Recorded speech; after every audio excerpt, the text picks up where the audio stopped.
করো বাবু, সরি করো বাবু, I am sorry বড় বাবু, আমি হেরে গেছি বড় বাবু, আমি হেরে গেছি। আমার এখন অনেক টাকার দরকার, টাকার দরকার।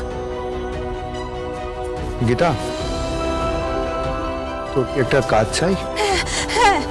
খুব দরকার না কাজের? হ্যাঁ। আমার কাছে একটা চাকরির সন্ধান আছে।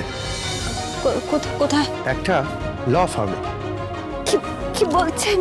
তুই পারলে একবার যোগাযোগ করিস, হয়তো তোর প্রবলেম সলভ হয়ে যাবে।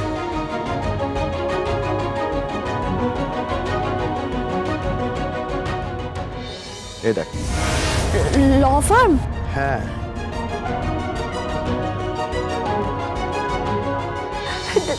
থ্যাংক ইউ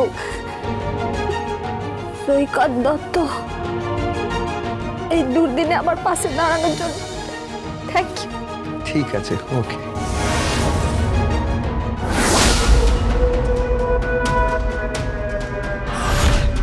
হ্যাঁ বল ভাই, মাছ টোপ খেয়ে নিয়েছে। চাকরির জন্য আসছে ল ফার্মে সৈকত দত্তের কাছে। ও জানতেও পারবে না রে যে সৈকত দত্ত আমাদেরই কোম্পানির ম্যানেজার।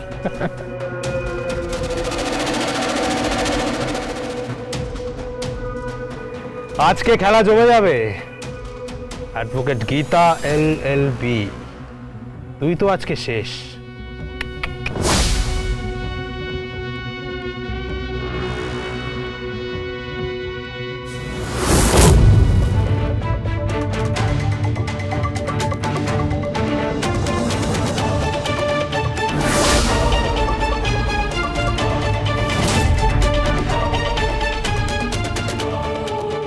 তোমার এই ঘরে ঢোকার আগে পারমিশন নেওয়া উচিত ছিল।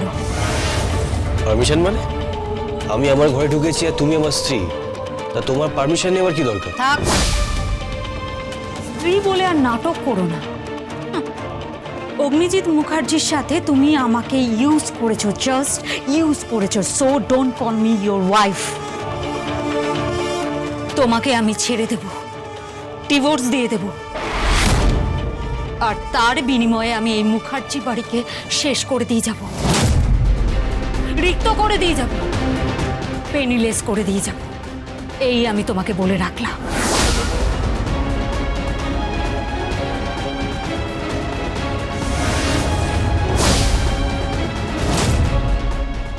আজকাল তোমার খুব মুখ চলছে, আমরা সবাই তোমার চিৎকার নিচ থেকে শুনতে পাচ্ছি। এটা ভদ্রলোকের বাড়ি গিনি, ভদ্রভাবে কথা বলতে পারো না? এই দেখুন ছোট কাকিমণি, আপনি আমাকে ভদ্রতা শেখাবেন না। আপনাদের বাড়িতে এসে আমি যা যা শিখেছি না, তারপরে আপনাদেরই মনে হয় যে আপনারা বস্তি কালচার, আমরা না। বুঝতে পেরেছেন? ভদ্রভাবে কথা বলো গিনি। তুমি কার সাথে কথা বলছো ভাবে? স্পর্ধা থেকে আমি অবাক হয়ে যাচ্ছি। এই তুমি চুপ করো, একদম চুপ করো। পাপাস বয়, মামাস বয়, ভালোবাসো না গীতাকে? ভালোবাসো না? নাটক করেছে তো আমার সাথে। ছি ছি ছি ছি ছি ছি, স্ত্রীকে এইভাবে ঠকাও, তোমার লজ্জা করে না সাথী? আমি তোমার লাইফ আর গীতার লাইফ হেল করে দেব, জাস্ট হেল করে দেব। এই শোনো, তুমি এভাবে হুমকি দেবে না, শুনতে খুব চিপ লাগে। তাই নাকি? চিপ লাগে?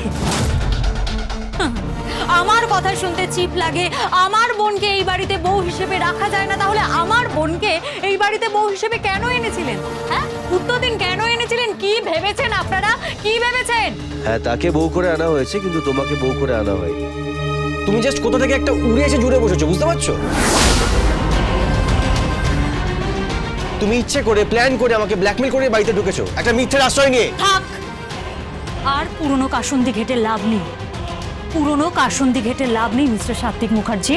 আমি আপনার আর আপনার শ্যালিকার লাইফ বরবাদ করে দেব, জাস্ট বরবাদ করে দেব। অনেক রাত আমি কেঁদেছি সাত্বিক, তার থেকে বেশি কাঁদতে হবে তোমাদের দুজনকে। এই আমি তোমাকে বলে দিয়ে গেলাম। কি করবে তুমি?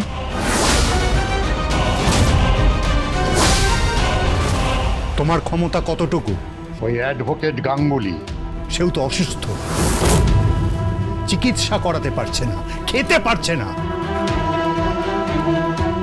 বলো তো, আমরা চ্যারিটি করি, টাকাও দিতে পারি, আবার চাঁদাও তুলে দিতে পারি। আপনি কি করবেন আর না করবেন সেটা আমার জানার কোনো আগ্রহ নেই। আমি কি করব বা না করব সেটা পুরো পরিবার আপনারা হাড়ে হাড়ে টের পাবেন। না, তুমি এভাবে বিহেভ করতে পারো না। থাক, যারা নিজের বাড়ির মেয়েকে জোর করে তুলে নিয়ে গিয়ে বিয়ে ঠিক করে, যার সাথে বিয়ে ঠিক হয়েছিল ঠিক তার সাথেই বিয়ে হচ্ছে, বুঝতে পেরেছো? ও তার মানে আপনারা এইটাকে সাপোর্ট করছেন? 100 বার করছি। হ্যাঁ করছি, কারণ দুটো পরিবারের বিয়ে হচ্ছে। তোমাদের মতো নাকি একটা হা ঘরের ছেলেকে ঘরে জামাই করে নিয়ে আসা হচ্ছে না? যাদের কোনো কালচার নেই, শিক্ষা দীক্ষা নেই, তোমরা বাড়িতে জামাইরা গেলে তাদের থাকার জায়গা দিতে পারো না। তোমরা তো কমন বাথরুম ইউজ করো, বস্তিতে থাকো, আবার বড় বড় কথা বলছো। এই খুব শ্বশুর মশাই,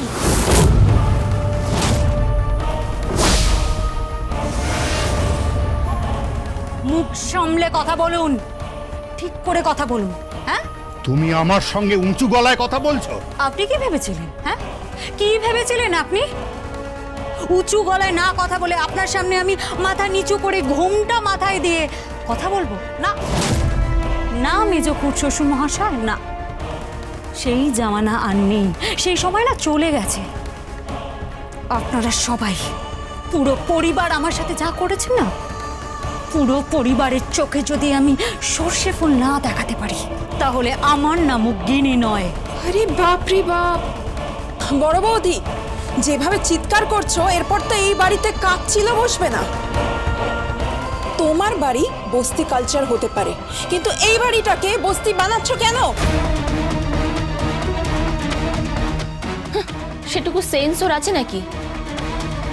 গুরুজনদের সম্মান করতে পারে না, পরিবারের কোনো দায়িত্ব নেয়নি, বাড়ির বইয়ের কোনো দায়িত্ব পালন করেনি।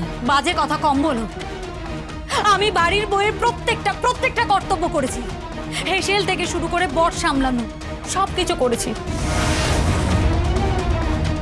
কিন্তু তার বিনিময়ে আমি কি পেয়েছি? হ্যাঁ, কি পেয়েছি আমি? ফুল সজ্জা থেকে আজ অবধি এই লোকটা আমাকে অ্যাকসেপ্টই করেনি। আমাকে মিথ্যে কথা বলা হয়েছে যে ও আমাকে ভালোবাসে, কিন্তু না না, ও আমাকে ভালোবাসে না। আমাকে বলা হয়েছিল আমাকে হানিমুনে নিয়ে যাওয়া হবে, সবকিছু মিথ্যে বলা হয়েছিল, সবকিছু। কেন কেন এত চিৎকার করছো তুমি? এই কথাগুলো কেন চিৎকার করে বলছো? পাড়া পড়শিদের জানাবে বলে? ধরে নিন তাই, পাড়া প্রতিবেশীতেই আমি জানাচ্ছি। আমি শিওর গীতা আপনাদের ঠিক কোর্টে টেনে নিয়ে যাবে। কোর্টে নিয়ে গিয়ে আপনাদের বাদর নাচ নাচাবে। গীতা কোর্টের ভেতরটা আপনাদের সামলাবে, আর কোর্টের বাইরে আমি আপনাদের বুঝিয়ে নেব, জাস্ট বুঝিয়ে নেব। অন্যায় করেছেন আপনারা সবাই আমার সাথে অন্যায় করেছেন, খুব অন্যায় করেছেন আপনারা আমার সাথে। আমি ছাড়বো না, আমি কাউকে ছাড়বো না। এভাবে কথা বলো না বড় বৌদি, তোমাকে না খুব সস্তা লাগছে আমার। প্লিজ, শুনতে খুব খারাপ লাগছে। উল্টে বরং নিজের বোনকে বুঝিয়ে মেহেককে এই পরিবারে ফিরিয়ে আনো। মেহেক আসুক, কৃপানের সঙ্গে ওর বিয়েটা হোক। সেটা বুঝলে তো, ও নাকি বাড়ির বইয়ের কর্তব্য করেছে। আরে যদি কর্তব্য করতে চাও তাহলে বিয়েটা দিয়ে দাও, তোমার ননদের সঙ্গে কৃপানের বিয়েটা দিয়ে দাও। আমার মনে হয় না বিয়েটা হবে না। গীতা রাজি হবে না মেহেক। আরে গীতা রাজি হওয়া না হওয়াতে কি যায় আসে? হ্যাঁ, এখন ইম্পর্টেন্ট হচ্ছে মেহেককে রাজি করানো, আর এখন যে অবস্থা মনে হচ্ছে মেহেক রাজি হয়ে যাবে। কেন, কিভাবে রাজি হবে? ডিল হবে একটা। কিসের ডিল? তুমি বুঝতে পারলে না? চিকিৎসার খরচ দেওয়া হবে ওই অ্যাডভোকেট গীতা LLB'র বাবার। আর তার বিনিময়ে ওরা মেহেককে এখানে পৌঁছে দেবে। আমি লাখ টাকার বাজি রাখতে পারি। আমার সেটা মনে হয় না। এক্স্যাক্টলি, ও আসবে না। ঠিক তাই, আসবে না গীতা। আমাদের পয়সায় ও চিকিৎসা করাবে না। গীতা এই বাড়িতে আসবে না, কিন্তু মেহেক তো আসবে। আর একবার যদি মেহেক এই বাড়িতে আসে, তারপর আপনারা আমার খেলাটা দেখবেন। অগ্নিজিৎ মুখার্জি আর আপনারা সবাই মিলে যে মেহেকের সর্বনাশটুকু করেছেন, বাদ বাকি সর্বনাশটুকু আমি করে দিয়ে যাব।